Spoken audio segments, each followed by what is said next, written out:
महाराष्ट्रात महाविकास आघाडीला व काँग्रेस पक्षाला मिळालेल्या अपयशानंतर काँग्रेस हायकमांडने नाना पटोले यांना दिल्लीत बोलावून घेतले।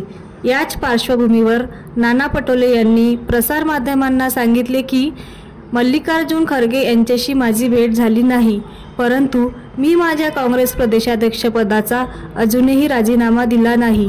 राहुल गांधींशी भेटून उद्या चर्चा करणार आहे व पुढील दिशा ठरवणार आहे। याच्यातलं एक सगळ्यात महत्त्वाचं उदाहरण की महाराष्ट्रामध्ये लोकसभेची एक पोटनिवडणूक होती नांदेडची। नांदेडमध्ये लोकसभा आम्ही जिंकली आणि आपण पाहिलं की विधानसभा सगळ्या आम्ही हरल्यात। आता तिथं जवळपास जो मताचा फरक आलेला आहे तो 1,84,322 मताचा जो फरक लोकसभा आणि विधानसभेच्या मतामध्ये आलेला आहे, तर विधानसभेत आणि लोकसभेमध्ये इतका मोठा फरक होऊ शकत नाही।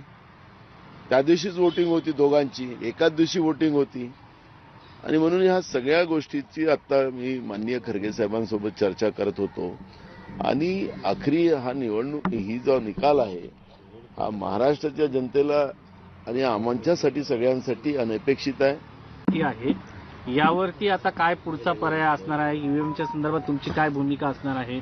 आम्ही अजून ईव्हीएमच्या बद्दलची भूमिका अजून आम्ही मांडलेली नाही आहे, पण जनतेमधला जो सोशल मीडियातून आणि जनतेचा जो काही आता हे झालेलं आहे वातावरण की लोक म्हणतात की सरकार आता मशीनने तयार होणार की आमच्या मतांनी होणार, जनतेकडून जेव्हा या सगळ्या प्रश्नावर वाद सुरू झालेला आहे, त्यामुळे काँग्रेस पक्षाला जनतेची भूमिका घेऊन लढावं लागणार आणि ते नेमकं काय करावं ते आत्ताच खरगे साहेब म्हणाले की आम्ही राहुलजी आणि आम्ही सगळेजण बसून या सगळ्या विषयावरचं एक चर्चा आम्ही करू आणि निर्णयापर्यंत पोहोचू। राजीनाम्याची चर्चा सुरू झालेली आहे, तुम्ही राजीनामा दिलेला आहे प्रदेशाध्यक्षपदाचा किंवा तशी इच्छा व्यक्त केली आहे, नेमकं काय सत्यता आहे त्याची? अजून कुठला मी त्याच्यावर प्रतिक्रिया दिली नाही, बोललोच नाही।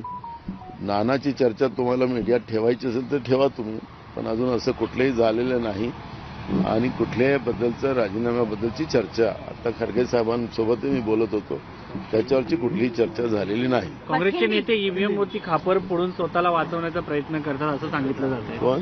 विरोधी पक्ष नेत्या। बनवा व्हिडिओ, पाठवा व्हिडिओ, आम्ही तुमच्या न्याय हक्कासाठी लढा देऊ। ताज्या बातम्या व घडामोडींसाठी पाहत राहा फक्त महाराष्ट्र लाईव्ह न्यूज।